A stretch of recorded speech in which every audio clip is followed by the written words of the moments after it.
Hay una cosa que me gustaría comentarte y me ha parecido bastante interesante, la verdad, y es acerca de cómo hace bastantes años, que ahora te comentaré un poco, llegaron a convivir en el mismo continente realmente hasta tres especies de humanidades, por decirlo de alguna manera. Una de ellas era la nuestra, vaya, Homo sapiens, y las otras dos es Homo neanderthalensis o neandertal y Homo denisova, o los denisovanos, vaya, que es como el nombre más común por el que se les conoce. Y resulta bastante curioso porque coincidieron en el continente euroasiático, vaya, Europa y Asia, y serían tres humanidades que realmente compartieron un espacio y un tiempo. Y esto resulta especialmente fascinante por cómo se podrían producir todo este tipo de relaciones y este tipo de encuentros. Y realmente el conocimiento que tenemos de las tres especies es bastante dispar, porque por un lado Homo sapiens, obviamente, que somos nosotros, el conocimiento es bastante amplio. De Homo neanderthalensis es también bastante amplio en comparación a Homo denisova, que es bastante reducido. De hecho, solo se encuentran en un yacimiento que es clave, que es la cueva de Denisova, que está en Siberia, y tenemos escasos fósiles y no estrictamente bien conservados. De hecho, gran parte de la información que sacamos de ellos es a través del estudio genético. Y sobre todo, gran parte de la información que extraemos de cómo se relacionaban y cómo eran sus relaciones, si es que las había, ¿no?, con el resto de esas humanidades, que eran la neandertal y la sapiens, era por el estudio genético de los denisovanos propiamente, vaya, y pues relacionando estas informaciones con la que tenemos de sapiens y neandertal. Y es especialmente interesante porque a través de, por ejemplo, estudios como el del Instituto Max Planck de Antropología Evolutiva de Leipzig y el resto de datos que se han recopilado a lo largo de muchísimos años sobre la genética sapiens neandertal, se han podido sacar algunas conclusiones bastante interesantes. La primera es un poco hacia el momento en el que surgieron estas humanidades. Resulta que estas especies, Denisova, neandertal y sapiens, se encontraban en una misma rama evolutiva, de la cual se extiende Sapiens hace unos 800.000 años. Y Denisova y Neandertal seguirían formando parte de esa misma rama hasta hace unos 650.000 años, en la que esta a su vez se bifurca. Por tanto, hace 650.000 años ya tendríamos un poco preformadas esas tres ramas. A partir de ahí hemos podido indagar un poco sobre cómo eran las relaciones y obviamente el tipo de relaciones que más presente quedan en el código genético son aquellas de tipo sexual. Y en esto nos ha aportado mucha información, porque por ejemplo, los casos, aunque antes era una idea bastante difícil de creer, pero hoy en día es muy clara el que haya existido mestizaje entre sapiens y neandertal. Es clara hasta el punto de que las poblaciones humanas contienen, dependiendo un poco de la zona del globo en la que nos encontremos, un 4% de media de su código genético se lo deben a estas poblaciones neandertales. Luego también el intercambio se produjo obviamente entre neandertales y denisovanos, y esto se debe principalmente al fósil denominado Denisova 11.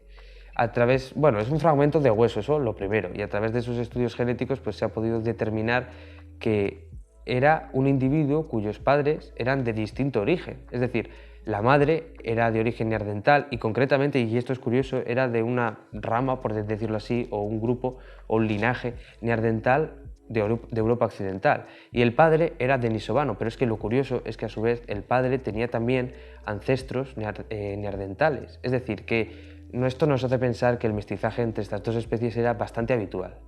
Luego, por otro lado, también se han podido contrastar las informaciones acerca de si el mestizaje entre Denisova y Sapiens existió. Y realmente existió. Está más reducido hoy en día. Es decir, su herencia, la herencia del mestizaje, es bastante más reducida, puesto que solo se encuentra en poblaciones indígenas o nativas de lo que hoy es Oceanía, aunque el porcentaje es en torno al 5%, lo cual no es nada desdeñable realmente, es un porcentaje bastante alto de contenido genético. Pues yo no sabía que había habido tantas especies diferentes de seres humanos en la Tierra. Pero mi pregunta es, ¿qué hubiera pasado si el Neandertal y el hombre de Denisova no se hubieran extinguido? ¿Qué crees que podía haber pasado? Pues realmente es una pregunta bastante interesante y también bastante complicada de responder, mm, pero la verdad es que es bastante curioso. Cuando, por ejemplo, Sapiens llega al continente euroasiático, se encuentran unas poblaciones de neandertal ya, digamos que en recesión, en una especie de caída demográfica. En cuanto a Denisova, es que realmente no se tienen tantas informaciones, pero yo podría pensar que si todos esos mestizajes se dieron y se dieron todos esos intercambios y esas relaciones de tipo sexual, entiendo que también podrían haber existido otras relaciones que no tuvieran ese perfil.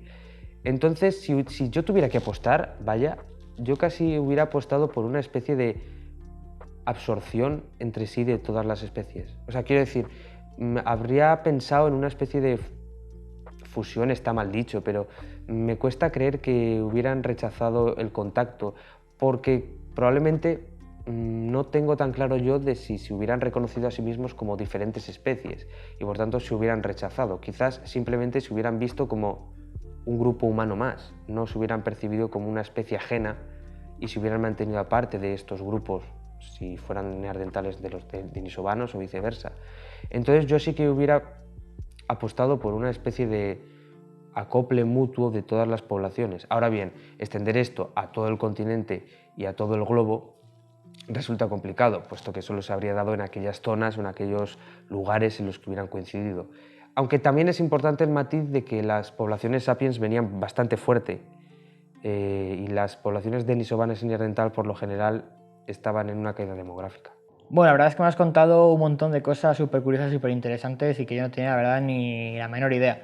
Pero ¿qué es lo que te ha parecido más interesante de todo este tema? Una cosa que me emociona casi es el hecho de imaginarme ese momento ¿no? El momento en el que se encontraron por primera vez dos individuos o dos grupos de una especie y de otra, de neandertal y de Denisova, de sapiens y neandertal, y me hubiera gustado ver de qué forma hubieran reaccionado entre sí y cómo se hubieran percibido, si se hubieran percibido como extraños, como semejantes, si se hubieran dado cuenta de sus diferencias, y habría sido realmente bastante interesante, ¿no? Ese punto en el que dos humanidades que no tenían constancia la una de la otra se encuentran, ¿no? Y cómo habría sido ese encuentro. Realmente yo creo que habría sido algo espectacular el verlo, claro, ya sabiendo lo que se estaba produciendo en ese momento.